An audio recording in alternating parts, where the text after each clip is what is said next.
Всем привет, друзья! С вами Руслан Усачев, и сегодня мы поговорим про новое и старое. В качестве старого это у нас девольтовский бесщеточный уже рубанок для 2016 года. Это было весьма неплохо.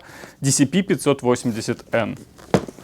И рубаночек от Makita. Достаточно новая модель, 2020 год.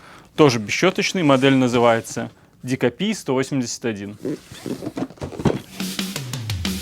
Что же касается комплектов этих двух недешевых рубанков, тут ничего особенного, хотя разница все же есть. Да, полисборников в комплект не включил ни один производитель. Но что до разницы, у DeWalt нет, например, вот этой направляющей глубины при фальцевании, которая есть у Makita.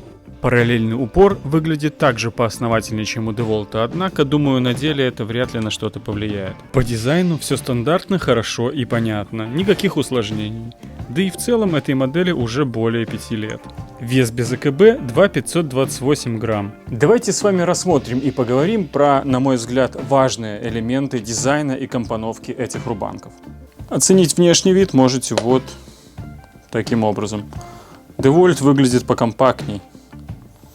Makita такая помощнее, что ли. Важный момент, который хочу заметить сразу. Обратите внимание на работу вот этого предохранителя у Makita. То есть вы всегда уверены, что вы ставите ее, не повреждая заготовку или то, куда вы его ставите, ножами. И ножи, соответственно, тоже. Если вы ставите на что-то твердое, вы можете их повредить. В общем, пружинка здесь поможет вам в любом случае. У DeWalt, я не знаю почему, включая сетевые рубанки, оно вот так болтается. То есть вы можете его закрепить таким образом. Это вам где-то легче позволит зайти на заготовку. Но вы можете случайно поставить его неправильно. И, не дождавшись полной остановки ножей, повредить вашу заготовку или стол, на который вы его ставите. То есть вообще оно срабатывает, но может получиться и вот так. Выброс опилков, как мы видим, у Makita реализован в обе стороны. Вы можете перебросить вот эту вот часть сюда, и они будут выбрасываться в левую, если вам удобнее, или в правую по умолчанию. Далее, обратите внимание, у Makita есть вот такие вот резиновые вставочки, которые позволяют аккумулятору сидеть плотно на инструменте. У DeWalt такие штуки ставят обычно на перфораторы, там где есть действительно высокая вибрация, или инструмент вообще с повышенной вибрацией. У рубанка такого здесь нет. У DeWalt также присутствует вот такое место для хранения дополнительных ножей для рубанка. Вот так это реализовано. Крышечка, удобно. И много места особо не занимает. Ножи. В случае DeWalt у вас есть два варианта, как поменять эти самые ножи. Это может быть шестигранник. Если по какой-то причине вам его не хватит, в комплекте есть еще и полноценный ключ. Такой же, как идет у Makita сразу. То есть у Makita нет опции раскрутить ножи шестигранником. Сразу вот такой ключ. Вот так он выглядит у DeWalt. И у Makita и у DeWalt ключики крепятся с правой стороны тушки инструмента. Из интересного еще у Makita присутствует вот такой вот датчик, который вам позволит проверить заряд аккумулятора. В принципе, в этом нет особой необходимости, потому что на аккумуляторах DeWalt на каждом, даже 2-амперном, есть возможность проверить заряд аккумулятора. У Makita это не так, поэтому да, для макитоводов, в принципе, это полезно. Но есть еще один нюанс. И этот нюанс в следующем. Макитовский рубанок может работать в двух режимах. В режимах максимальной скорости работы ножей 12 тысяч оборотов. И если он чувствует, что ему тяжеловато, он уходит на пониженную, тем самым увеличивая крутящий момент, как написано в инструкции. И об этом нам свидетельствует загорающаяся здесь зеленая лампочка. Вот когда мы сильно нагружаем инструмент, нам это рубанок укажет тем, что вот тут вот загорится вот эта лампочка. В обычном же режиме она не горит. Что касается эргономики, то понятнее нам не у DeWalt. Здесь ручка располагается прямо там, где бы мне ее и хотелось видеть. В случае Makita она немножко как бы заваливает центр тяжести вперед. Но, возможно, это вопрос привычки. Здесь место для второй руки остается, здесь его как бы совсем мало. Вряд ли вы, конечно, будете работать вот таким, но тем не менее. Здесь как-то все более понятно. Ну и резина у DeWalt такая, наверное, получше все-таки. Хотя у Makita пластик ощущается прям таким промышленным, что ли. Что касается еще одного отличия, которое лично для меня важное, это кнопка включения рубанка. Здесь она круглая и особо не выступает. То есть мне нужно как-то вот таким образом прожать кнопку. Ну вот у меня так хват происходит. Мне каким-то образом нужно дотянуться до этой кнопки либо большим пальцем, либо этим пальцем, что не очень мне лично удобно. Здесь я более привык вот к такому предохранителю, когда я могу и как угодно его зацепить. Он выступает и всегда понятен, так сказать, понятно, где он находится. Хочу заметить, что у рубанков качественные подошвы и в случае Makita, и в случае DeWalt. Однако в случае Makita мы имеем больше вариантов снятия фаски. Ну, так сказать, не вариантов, а размеров вот этих прорезей. В случае же DeWalt это одна средняя. Хотелось бы заметить, что в целом у DeWalt 15 тысяч оборотов максимально, у Makita 12. Как это покажет себя на практике и будет ли вообще какая-то разница, мы с вами посмотрим на реальном тесте. Еще интересный момент про Makita. У нас вот здесь есть такой интересный блочок, который отвечает за систему АВС, то есть систему дистанционного срабатывания пылесоса. Если мы хотим работать с пылесосом, который поддерживает эту систему, он стартует автоматически при запуске аккумуляторного рубанка. В целом, я считаю, что работа с пылесосом немножко нивелирует удобство от пользования аккумуляторным инструментом, потому что у вас все равно тянутся либо провод и шланг, либо шланг. Но тем не менее, эта система здесь есть, думал я. Оказывается, Makita немножко экономит. Смотрите. Казалось бы, кнопочка, все хорошо, но здесь пусто. И этот модуль вы должны будете докупить. У DeWalt, если эта система встроена в инструмент или может быть в нем реализована, она там идет изначально, и ничего докупать не нужно. Но в случае DeWalt, понятно, этой модели, которой там почти 6 лет, никакого такого модуля здесь просто его нету. И в целом про DeWalt, как видите, я достаточно мало рассказываю, потому что вот этих фишечек и чего-то интересного здесь тоже нету. Это простой классический рубанок.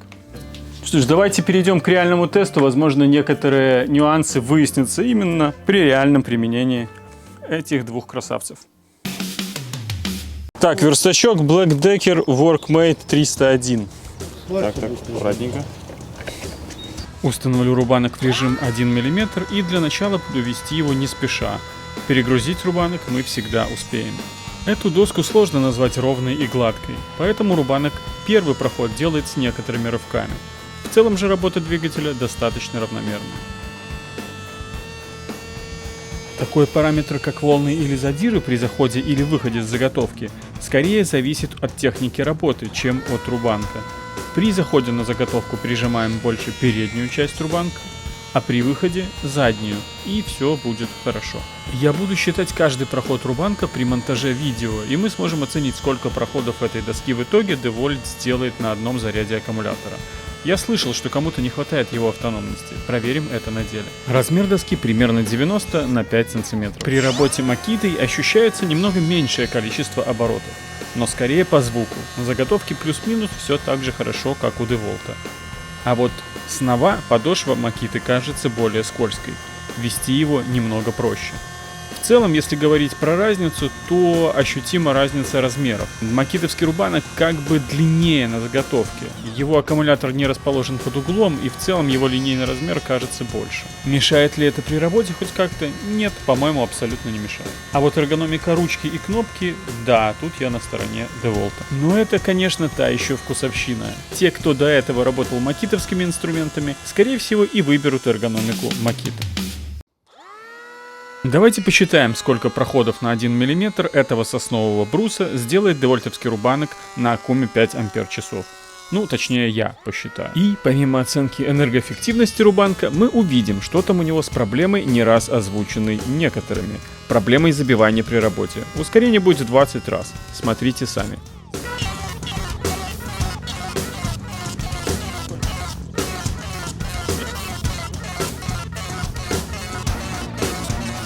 Десятки проходов подряд, не давая ему особо отдохнуть. Где-то быстрее, где-то медленнее. И ничего, все нормально. А пилки выходят очень даже резво.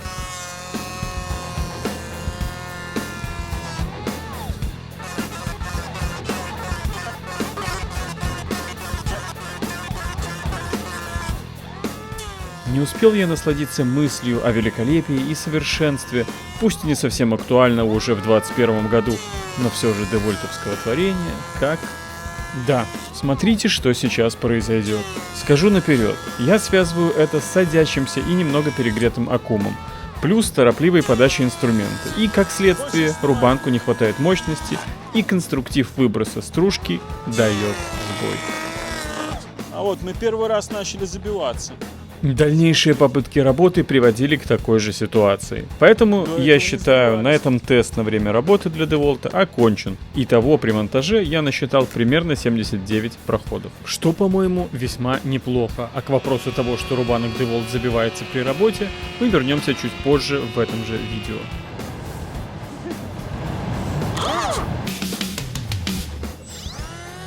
Теперь то же самое мы проделаем с Макитой. Рубанок приятно скользит по поверхности. В целом ощущения похожи, но какая-то разница есть. Не могу сказать, какой лучше на этом этапе. Ускоримся в 20 раз. Можно было бы долго вглядываться в качестве обработки дерева этими рубанками. Искать разницу между 12 тысячами у Макиты и 15 тысячами оборотов у DeWalt. Но это, пожалуйста, лучше попробуйте и решите для себя сами. Я не вижу значимой разницы. Одна осталась. И смотри, как она болтается. Видишь? Ну, речка получилась уже. Что я дальше выжму из этого? Один раз или два? Да, мы не подрасчитали. Точнее, я не ожидал, что той изначальной заготовки не хватит на оба рубанка. Ведь я неоднократно слышал, как мало они живут. А оказалось, не хватило деревяшки. Точный индикатор. А, так еще вот так вот. Мало того, индикатор на тушке не совсем соответствует индикатору на аккуме. Так что у Макиты еще 40% осталось. Да, мы попытались сделать похожую заготовку, при этом заодно опробовали самую мелкую сабельку DeWalt и даже сравнили ее с совсем не мелким Василием с ручной пилой, но об этом уже в следующем ролике. А пока продолжаю работать Макитой, но, как мне кажется, чистота эксперимента именно с ней потеряна. Да, все, не хватает у меня ширины. В общем, наверное, тогда тест мы этот про... Да. Однако, потому что я вижу в итоге, а это 54 прохода у Макиты и примерно 35% осталось, я могу предположить, что Макита вряд ли покажет результат меньше DeWalt. Скорее, это будет плюс-минус паритет. И в целом аккумуляторные рубанки вполне себе тянут и имеют место быть. Теперь, что касается проблемы с забиванием DeWalt. Смотрим на поведение Макиты на 3 мм. Как видите, тянет она прилично, и выход опилок у нее реализован, такое ощущение, что даже с запасом. Макиту просто не застрешь, она валит и валит. А теперь DeWalt. Смотрите, если DeWalt работать не по полной ширине 82 мм и не спешить особо, как работал я, то все норм. Но если взять полную и поддать...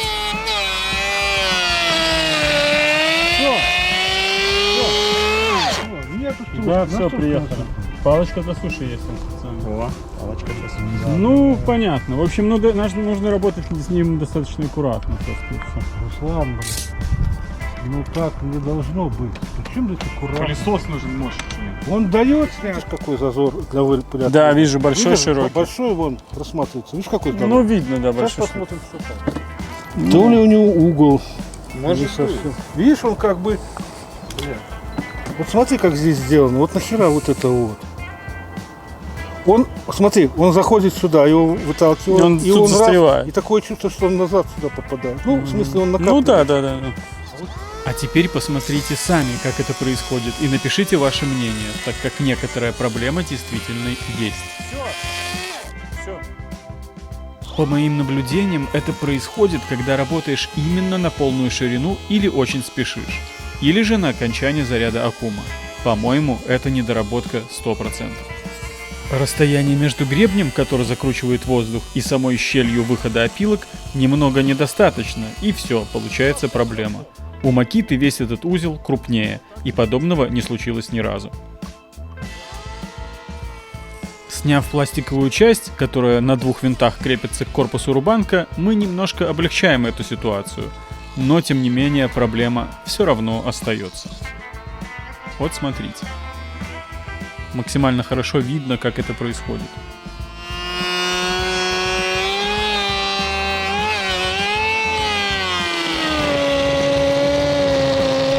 В качестве предварительного итога, ведь будет еще пару коротких частей по этой же теме. Что DeWalt, что Makita, оба рубанка, на мой взгляд, показали нормальную или даже хорошую энергоэффективность. Вполне комфортное время работы от 5-амперного аккумулятора. DeWalt вполне подходит для скорее неспешных и более аккуратных работ. Ну просто потому, что не вытянет другие из-за проблемы с забиванием опилками. Makita в целом технологичнее и мощнее. Хотя и может показаться менее удобной, но это на любителя, конечно. Объективно рубанок от Makita оставляет впечатление более современного и продуманного продукта. Ждем обновления от DeWalt и в следующем выпуске сравним, что эти оба рубанка покажут по максимальной мощности. Всего вам доброго, друзья! Просто с DeWalt надо вот такую палочку продавать для суши.